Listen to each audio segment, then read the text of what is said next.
할렐루야. 오늘 또 우리 예수님 때문에 여러분의 모든 문제가 이 시간에 해결되어질 수 있기를 축복합니다. 축복합니다. 어떤 회사에서 말단인 집사님이 퇴근을 해서 집으로 오는데 자기 집 앞 놀이터에 유치원에 다니는 자기 아들과 친구들이 함께 놀고 있습니다. 얘들이 뭘 하고 노는가 하고 가만히 뒤로 가서 이렇게 보는데 그 중에 한 아이가 이렇게 말합니다. 야, 우리 아빠는 시장님하고 친하다 친해? 그러는 거예요. 그러니까 옆에 있는 아이가 질세라, 야, 우리 아빠는 사장님하고 친하다 그러는 거예요. 그 다음에가 이제 자기 아들 차례인데 자기는 시장님하고도 안 친하고 사장님하고도 거리가 멀고 우리 아들이 할 말이 없어서 기가 팍 죽겠구나 생각하고 있는데 그런데 자기 아들이 이렇게 말하는 거예요. 야, 우리 아빠는 하나님하고 진짜 친해. 할렐루야. 여러분 하나님하고 친하십니까? 진짜로 친하세요? 하나님하고 친한 사람은 아멘 좀 해보십시다. 아멘. 아멘 안 한 사람은 하나님하고 별로 안 친한 거예요. 에레미야 15장 1절에 보면은 하나님이 친한 사람들에 대한 이름을 얘기하세요. 모세와 사무엘이 내 앞에 있을지라도 그랬어요.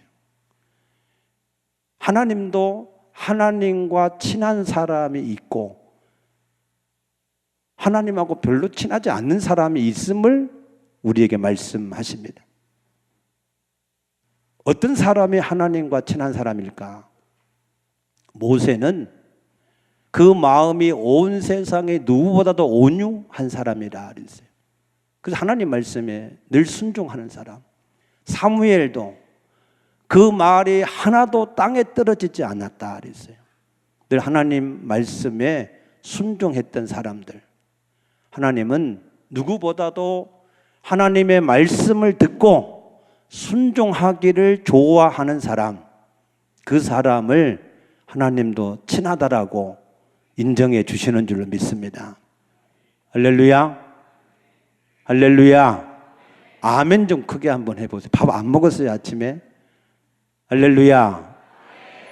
하나님 앞에 화합이 이루어져야 돼요. 하나님의 말씀이 선포되면 아멘 아멘 하고 받아야. 하나님의 시편 81편 10절에 내 입을 넓게 열라 내가 채우리라 그랬잖아요. 입을 여는 게 아멘을 크게 하는 겁니다. 믿습니까? 여러분이 귀한 시간을 위해서 거룩한 성일에 하나님 앞에 나와서 예배를 드리는데 이 예배가 하나님 앞에 연락되어지고 하나님께서 하늘의 신령한 복과 땅의 기름진 복으로 여러분에게 채우려고 그러는데 우리가 입을 열어야 그래야 하나님이 채우실 거 아니겠어요? 믿습니까? 우리가 하나님 앞에 나와서 입을 아멘을 열어야 그래야 마음이 열어져요. 아멘을 크게 계속해야 그래야 하나님이 나도 모르는 사이에 내 안에 하나님의 말씀을 채우시고 능력을 채우시고 하나님의 은혜와 복을 넘치게 하실 줄로 믿습니다.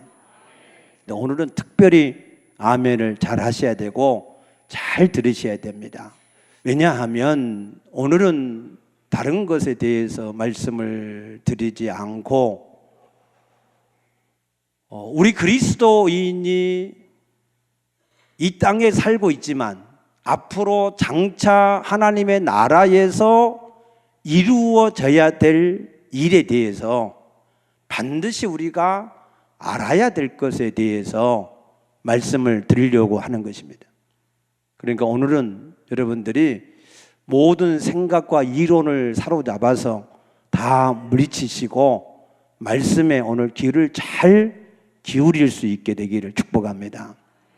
첫째로 우리가 가장 관심을 가지고 알아야 될 게 뭐냐 하면은 요한계시록 20장 11절에서 15절 말씀에 보게 되면 하나님의 흰 보좌가 있고 그리고 그 앞에는 모든 죽은 사람들이 다 그 앞에 나와서 심판을 받습니다. 무슨 심판을 받느냐?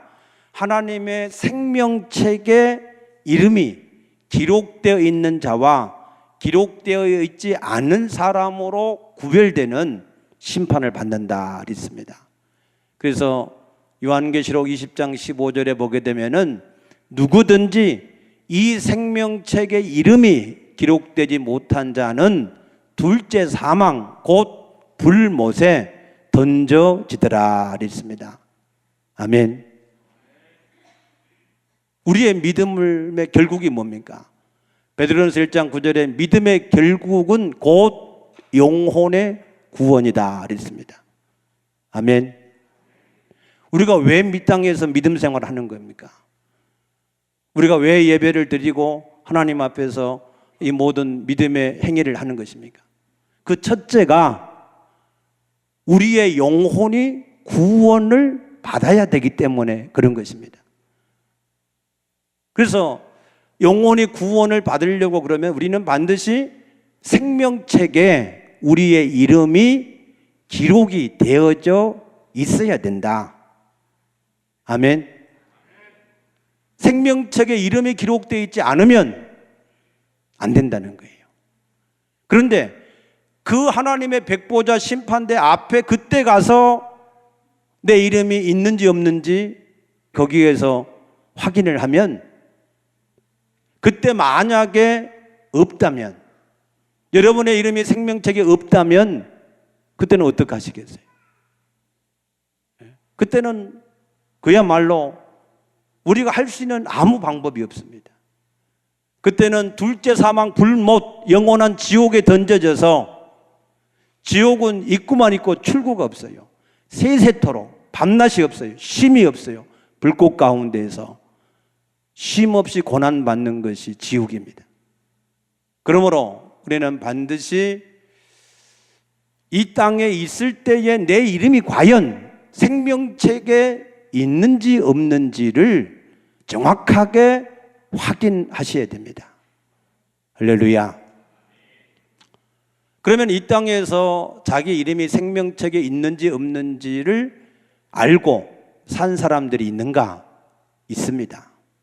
출애굽기 32장 32절 말씀 보게 되면은 모세는 하나님 앞에 금송아지를 만들어서 우상을 섬긴 그 백성들을 위해서 중보 기도할 때 하나님 이 백성의 죄를 용서하여 주시옵소서. 만약에 그렇지 아니하시려거든 하나님의 기록된 책에서 내 이름을 지워 버리시옵소서라고 기도했습니다. 그때 하나님이 이렇게 말씀하십니다. 누구든지 범죄한 영혼은 내 책에서 그 이름을 지워 버리리라 그랬습니다. 범죄한 사람은 생명책에 이름이 기록될 수가 없습니다. 무슨 범죄냐? 우리가 모세의 율법에 613가지의 율법의 조항들이 있지만 가장 근본된 죄는 무슨 죄냐면은 창조주 하나님을 하나님으로 섬기지 않는 것, 주인 대신 하나님을 주인으로 섬기지 않는 것이 가장 우리 인간의 근본된 죄인 것을 아시기 바랍니다. 믿습니까? 그 다음에는 시편 69편 28절에 보면은 다윗이 하나님 앞에서 이렇게 기도합니다. 하나님, 까닭 없이 나를 미워하는 저 사람들의 이름이 생명책에 기록되지 않게 해 주시옵소서. 그 말은 자기는 자기 이름이 생명책에 기록된 것을 알았다는 것입니다. 아멘. 빌립보 4장 3절에서 사도 바울은 자기와 함께 복음을 위하여서 수고한 그 모든 사람들이 그 생명책에 그 이름이 분명히 있다고 권면하는 것을 볼 수 있습니다. 또 누가복음 10장 20절에서 예수님은 이렇게 말씀합니다. 제자들이 나가서 귀신들을 예수의 이름으로 내쫓습니다. 제자들이 신이 났습니다. 야, 우리가 예수님 이름으로 귀신들을 전부 다 항복을 시켰습니다 하면서 너무 기뻐할 때 그때 예수님의 대답이 이렇습니다. 귀신이 너에게 항복한 것을 인하여 기뻐하지 말고 너의 이름이 하늘에 기록된 것을 인하여 기뻐하라. 아멘. 우리가 가장 기뻐하고 즐거워하고 하나님 앞에 항상 감사해야 될 것은 내 이름이 하나님의 생명책에 기록된 그 사실 때문에 우리가 날마다 기뻐하고 감사하고 즐거워하고 소망 가운데 살아가는 줄로 믿습니다. 만약에 내 이름이 생명책에 기록되어 있지 않다면 아무것도 아닙니다. 직분이 목사냐 장로냐 권사냐 직분이 아무것도 아닙니다. 하나님 앞에는 직분 때문에 구원받는다고 기록된 약속이 하나도 없습니다. 다만 생명책에 그 이름이 기록되어져 있는 사람만 둘째 사망에 이르지 않고 하나님의 나라에 거하게 될 줄로 믿습니다. 그러면 우리가 어떻게 해야 우리 이름이 생명책에 기록될 수 있는가? 요한복음 5장 24절 이 성경 구절은 중요하니까 한번 여러분 찾아보십시오. 요한복음 5장 24절. 자, 우리 같이 한번 찾았으면 읽어보십시다. 시작.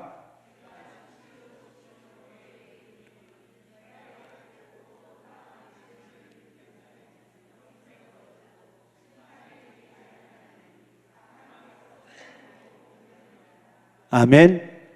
예. 내가 진실로 진실로 너에게 이르노니 내 말을 듣고 나 보내신 이를 믿는 자는 영생을 얻었고 사망에서 생명으로 옮겼느니라. 아멘. 예수님이 하신 말씀을 듣고 그 예수님이 보내신 사람이 누군지를 믿는 사람. 예수님을 이 땅에 보내신 분이 누구시죠? 요한복음 17장 21절에 보면은 하나님 아버지께서 이 땅에 나를 보내신 것을 믿게 해달라라고 그렇게 예수님이 기도하는 내용이 있습니다. 그 말은 무슨 말이냐 하면은 우리가 잘 알아들으셔야 돼요. 예수님을 보내신 분이 하나님이시다. 하나님이 예수님을 보냈다라고 하는 말의 의미는 예수님이 하나님이신데 우리 가운데 오셨다 그 얘기입니다. 아멘.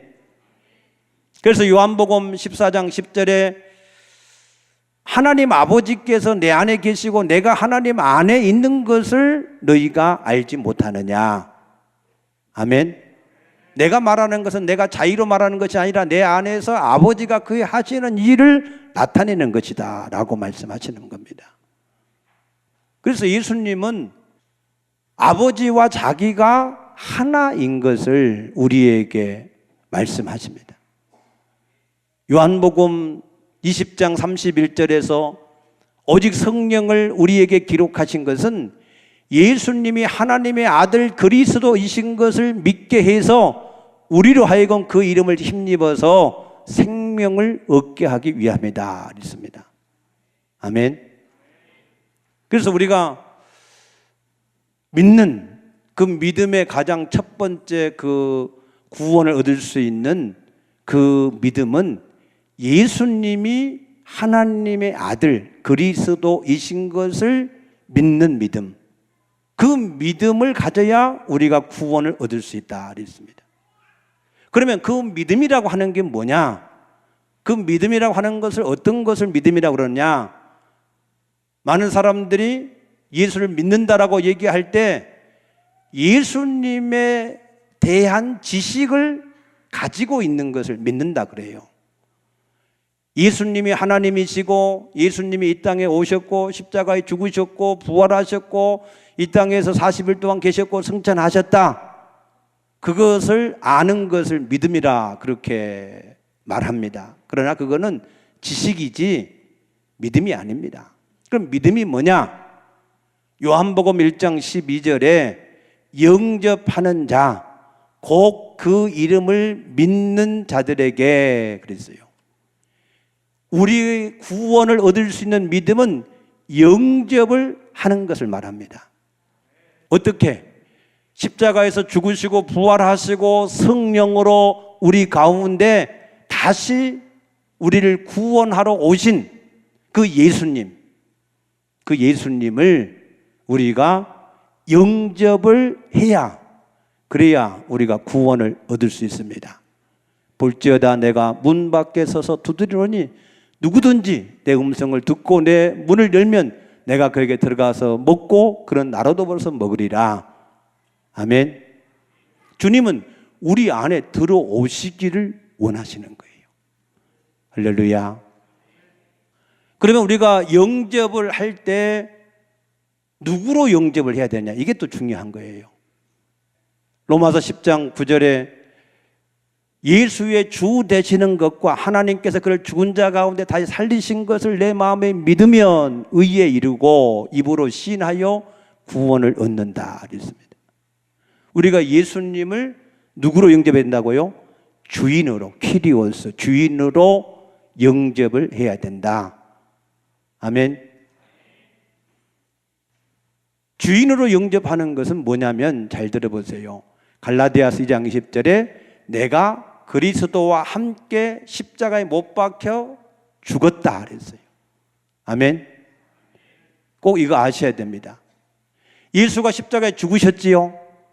우리 모든 죄를 담당해 주셨지요.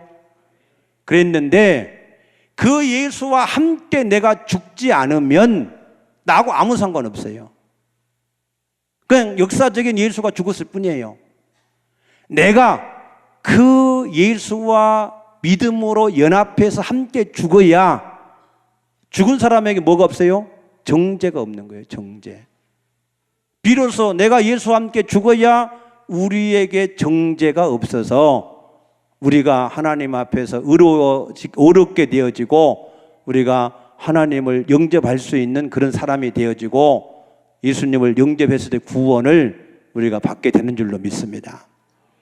아멘. 그러니까 반드시 예수와 함께 어떻게 돼요? 죽어야 돼요. 제발 죽으시기를 축복합니다. 이게 안 깨달아지면 참 이게 큰일이에요. 잘 들으세요. 내가 예수와 안 죽으면 내 죄사함이 절대 없어요. 힘으로 능으로 안 돼요. 죽은 자만 죄사함이 있어요. 이해되십니까? 대한민국 법정에서 어떠한 죄를 지은 사람이라 할지라도 자기가 죽어버리면 그 사람 데려다가 법정에 세워서 정죄하지 못해요. 죽는 거로 끝나는 거예요. 하나님 앞에서도 우리의 죄악이 수없이 많이 있다 할지라도 우리가 예수와 함께 죽어버리는 순간 우리의 모든 죄가 정죄에서 자유케 되는 것을 믿으시기 바랍니다. 반드시 죽어야 돼요. 할렐루야. 안 죽으면 절대 안 됩니다. 오늘 반드시 예수와 함께 십자가에서 죽으시기를 축복합니다. 그러면은 우리는 그럼 뭐냐? 우리가 죽었다라 하는 거는, 예수와 함께 죽은 것은 뭐냐면 뭘 가리키느냐면 로마서 14장 7절과 8절입니다. 우리가 살아도 주를 위해 살고 죽어도 주를 위해 죽나니 사나 죽으나 우리가 주의 것이로다. 아무도 자기를 위해 사는 자도 없고 자기를 죽는 자도 없다. 그게 죽는 거예요.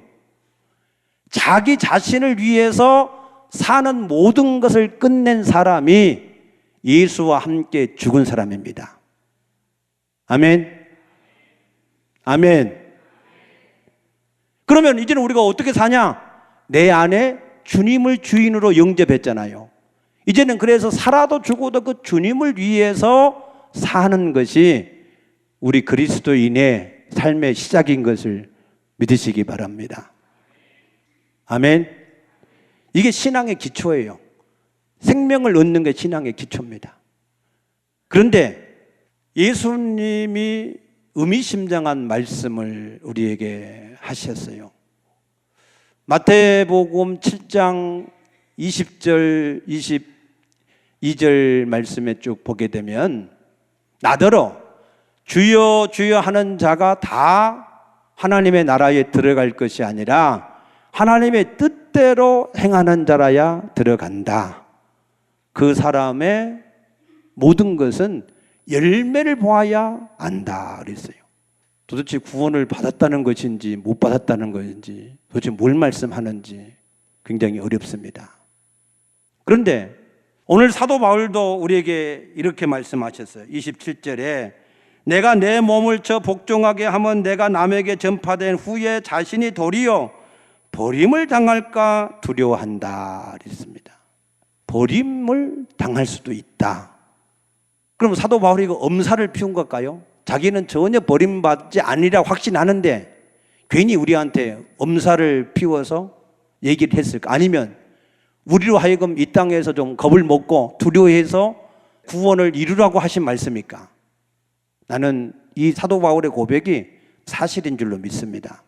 진실로 사도 바울도 내가 과연 하나님의 생명책에 내 이름이 기록되어져 끝까지 그것을 지킬 수 있을 것인지 거기에 대한 두려움이 있는 것을 고백한 줄로 믿습니다.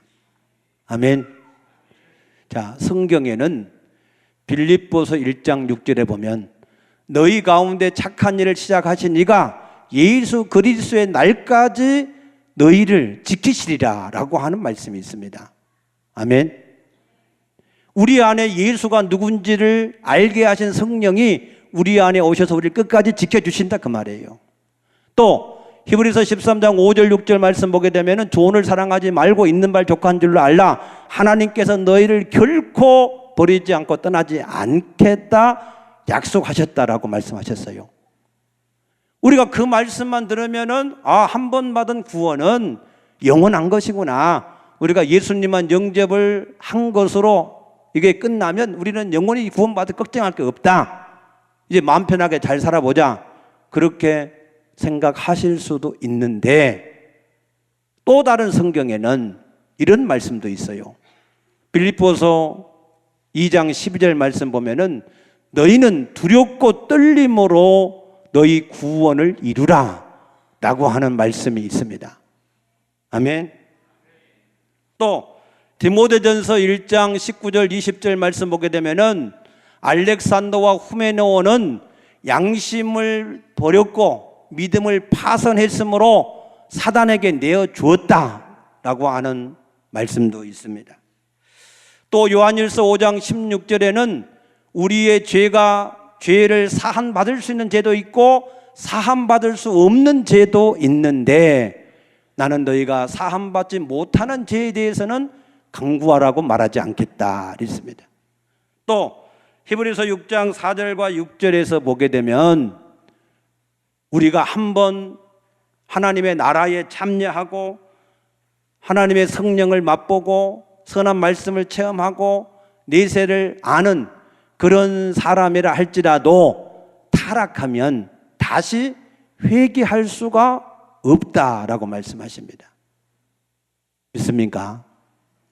예수님도 마태복음 22장 14절에 청함을 받은 사람은 많이 있지만 택함 받은 사람은 많지 않다라고 말씀하십니다. 우리는 우리의 구원을 너무 안이하게 내가 예수님만 믿으면 그냥 성령이 내 안에 오셔서 내가 그냥 구원을 받았을 것이다 라고만 생각하는 안이한 생각만 가지고 살아서는 안 되는 겁니다. 물론 우리가 예수님을 주와 그리스도로 믿고 주인으로 영접하면 성령이 내 안에 오셔서 우리의 구원을 확증해 주시는 줄로 믿습니다. 그러나 그 구원을 온전하게 이루는 우리의 믿음을 파산하지 않아야 됩니다. 예수님이 어떻게 우리 가운데 오셨습니까? 우리가 믿음으로 우리 가운데 오신 거 아니겠습니까? 그런데 우리가 그 믿음을 파산해버리면 그러면은 하나님의 성령이 우리 안에서 떠나실 수도 있음을 성경은 경고하고 있습니다. 아멘. 그래서 고린도후서 13장 5절에 너희는 스스로 확증하라. 예수 그리스도께서 너희 가운데 계신 것을 너희가 알지 못하면 너희는 버리운 자니라 라고 말씀합니다. 버림받은 자라고 말씀합니다. 그럼 사도 바울이 그렇게 버림받을 사람이 아무도 없는데 우리에게 그런 사람이 있을 것이라고 말씀하겠습니까? 나는 아니라고 믿습니다. 그래서 우리는 하나님 앞에 가장 중요한 첫 번째는 내 이름이 생명책에 기록이 되어 있느냐, 그 기록을 우리가 하나님 앞에 끝까지 잘 기록되어질 수 있도록 우리가 그 믿음을 가지고 사느냐 하는 것이 우리에게는 중요한데, 중요한 것은 열매를 보면 알 수 있다 그랬어요. 예수님이 열매. 무슨 열매냐? 내가 과연 예수님을 주인으로 모신 사람은 예수님을 위해서 사는 그 삶이 맞느냐, 그 얘기예요. 우리 삶 속에 내가 나를 위해 살지 않고 정말로 주님을 위해서 사는 그 삶의 열매가 어떤 사람은 많을 수도 있고 적을 수도 있는데 그 열매가 과연 우리에게 있는지를 우리가 확인해야 될 줄로 믿습니다. 그래서 그 열매가 확실히 있는 사람은, 내 안에 성령이 계신 것을 확신하는 사람은 그러면은 내 이름이 생명책에 기록되어 있는 확신을 가지고 살아도 되는 줄로 믿으시기 바랍니다. 두 번째로 우리가 알아야 될 것은 오늘 여기 24절 말씀에 보게 되면 운동장에서 다름질하는 자들이 다 달릴지라도 오직 상을 받는 사람은 한 사람인 것을 알지를 못하느냐 그랬습니다. 아멘. 상을 받아야 된다. 내가 하나님의 나라에서 생명책에 기록된 것도 중요하지만 그 다음에는 뭘 받아야 돼요? 상을 받아야 돼요. 여러분, 하나님 나라에서 여러분에게 상이 주어질 것을 믿습니까? 왜 하나님이 상을 주셔야 된다고 생각하세요? 뭘 했다고? 뭘 잘했다고? 하나님이 무엇 때문에 내가 너에게 상을 줘야 된다라고 물으신다면 뭐라고 얘기하겠어요? 밥하고 청소하고 예배하고 찬양하고 그래서요? 물론 그런 것도 하나님이 우리에게 상을 주시겠죠. 왜? 내 이름으로 너희가 찬물 한 그릇만 대접해도 상을 잃지 않을 것이라 말씀하셨기 때문에 그런 일도 귀한 일로 상을 얻게 될 줄로 믿습니다. 그런데 사도 바울이 제시하는 상은 조금 수준이 달라요. 그 상이 뭐냐면은 하나님의 복음을 전하는 일이 곧 하나님 앞에 상을 받는 기준이다라고 말합니다. 아멘. 그래서 내가 복음을 전할지라도 자랑할 것이 없으면 내가 부득불할 일임이라. 만일 복음을 전하지 않으면 내게 화가 있을 것이다 그랬습니다. 디모데후서 4장 1절에서도 하나님의 나라를 두고 엄히 명하노니 때를 얻든지 못 얻든지 복음을 전파하라. 그러면은 나는 나를 위해서 의의 면류관이 예비된 줄로 안다. 나와 같이 산 사람도 면류관이 예비가 될 것이다. 아멘. 그래서 우리는 하나님 앞에서 상을 받을 수 있는 가장 중요한 상이 뭐냐면은 우리가 이 복음을 위해서 얼마만큼 하나님 앞에 충성했느냐에 따라서 이 상이 결정되어지는 것을 믿으시기 바랍니다. 우리가 점수에도 여러 가지 점수 항목이 있어요. 항목이 있는데 가장 큰 점수의 항목, 우리 교회는 셀 점수를 매기는데 가장 큰 점수가 전도한 점수입니다. 예배 참여하는 것 뭐 여러 가지 하는 것들도 점수에 포함되지만 전도한 셀이 가장 우수한 셀로 인정을 하는 것입니다. 하나님 나라에서도 마찬가지입니다. 우리가 여러 가지 일들을 하지만 하나님 앞에서 복음을 전하는 것, 그것을 가장 하나님이 우리에게 상을 주시는 기준으로 우리에게 사도 바울이 증거하는 것을 믿으시기 바랍니다. 아멘. 어떻게 증거해야 되느냐? 17절 말씀 보니까 내가 자의로 이것을 행하면 상을 얻으려니와 그랬어요. 자의.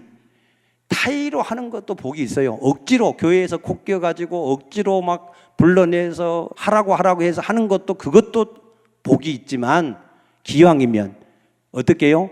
자의로 하는 사람이 복이 있다. 아멘.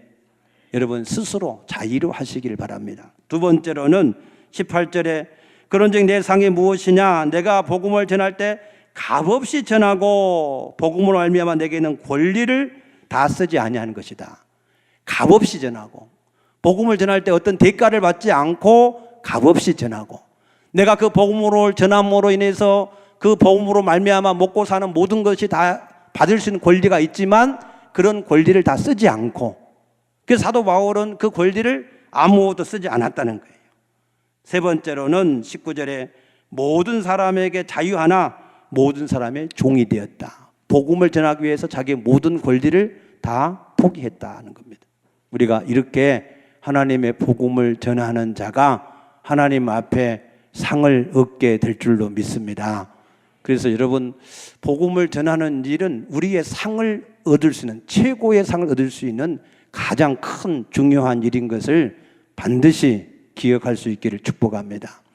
세 번째 마지막으로는 우리가 꼭 알아야 될 것은 우리의 부활체입니다. 만약에 우리에게 부활이 없다면 우리는 모든 사람보다 가장 불쌍한 사람이라 했습니다.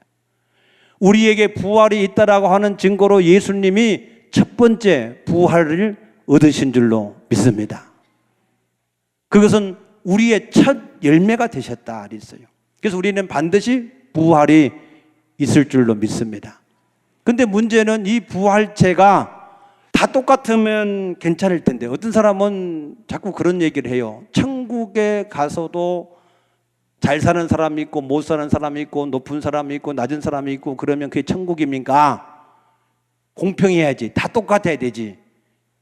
그래야 천국이라고 생각하는 사람이 있어요. 그런데 그렇지 않습니다. 하나님은 공의로우신 하나님입니다. 하나님의 공의는 심은 대로 거두게 하시는 것이 하나님의 공의입니다.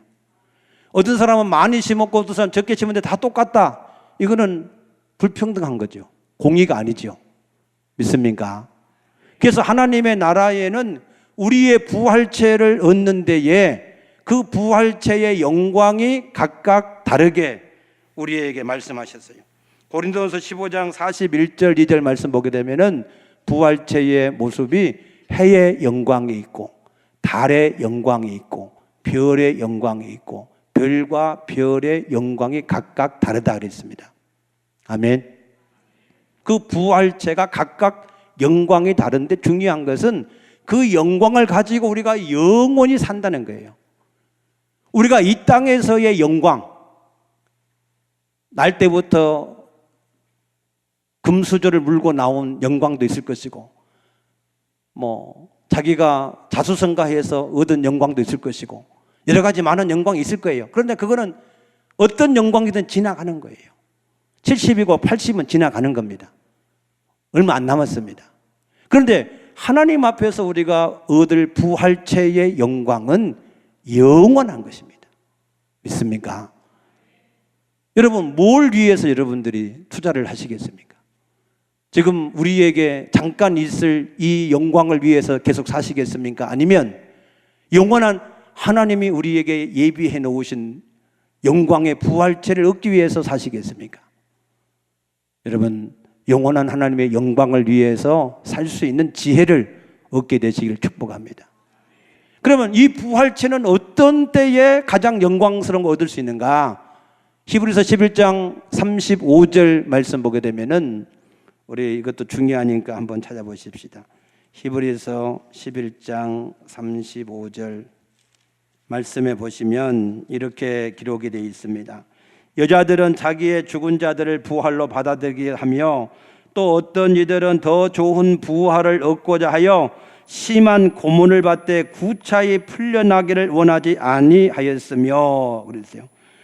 어떤 이들은 더 좋은 부활을 얻고자 하여 그랬어요. 더 좋은 부활, 가장 영광스러운 부활을 얻고자 해서 예수 믿는 것 때문에 고문을 당하고 핍박을 당하고 괴롭힘을 당할 때에 차라리 그거 고문을 당하다가 죽기를 원했다. 순교하기를 원했다는 거예요. 왜? 더 좋은 부활을 얻기 위해서. 아멘. 우리가 예수와 복음을 전하기 위해서 받는 많은 고난과 핍박과 대적과 굶주림과 헐벗음과 고통을 당하는 것, 여러분, 그것이 우리에게 더 좋은 부활을 얻게 하는 능력이 되는 것을 믿으시기 바랍니다. 믿습니까? 예수님 때문에 고난을 당하십시오. 예수님 때문에 핍박을 받으십시오. 예수 때문에 헐벗고 굶주리십시오. 그러면 그것이 우리의 영원한 부활의 영광스러운 몸을 이루어주는 능력이 될 줄로 믿습니다. 최고의 부활의 영광은 순교자라고 그랬어요. 순교자. 여러분, 우리 이름이 생명책에 기록이 돼야 되고, 우리는 반드시 상을 받아야 되고, 우리는 가장 최상의 부활체를 얻어야 되겠다. 할렐루야. 오늘 이것을 여러분 마음판에 잘 박힌 목과 같이 박으시기 바랍니다. 항상 이 마음판에 있어야 돼요. 그래서 향방이 없는 사람처럼 왔다 갔다 하시면 안 돼요. 허공을 향하여서 호적거리는 사람처럼 살아서 안 됩니다. 우리는 분명하게 내 이름이 생명책에 기록이 돼야 되고, 내가 그날의 상을 받아야 되고, 내 부활체가 가장 최상의 영광스러운 부활체를 얻어야 된다. 아멘. 그것이 분명해야 돼요. 사도 바울은 표대를 향하여 위에서 부르신 부름의 상을 위하여 달려간다 그랬습니다. 분명하게 우리가 표대가 있어야 되지, 목적이 정확하게 없고 목표가 정확하게 없이 그냥 살아가면 이 세상에서 어영부영하고 왔다 갔다 하고 호적거리다 보면 세월을 다 잊어버리고 마는 것입니다. 아멘. 그래서 오늘 이 말씀을 꼭 기억하고, 우리는 반드시 내 이름이 어디에 기록돼야 돼요? 생명책에 기록돼야 된다. 두 번째는 반드시 상을 받아야 된다. 세 번째는 반드시 가장 영광스러운 부활체를 얻어야 된다. 그 목표를 분명하게 세워놓고 우리가 믿음의 선한 싸움을 잘 싸워 나가게 되시기를 축복합니다. 축복합니다. 그러면 우리가 목표가 분명하면 절제하게 돼 있습니다. 운동선수도 금메달을 하나 따려고 4년 동안 온 시간과 마음과 모든 것을 다 절제해서 노력해야 금메달을 딸 수 있습니다. 그렇듯이 우리도 그것을 얻기까지 우리가 이 땅에 있을 때 절제하고 절제하면서 우리의 목표를 위해서 우리가 힘써서 달려가야 될 줄로 믿으시기 바랍니다.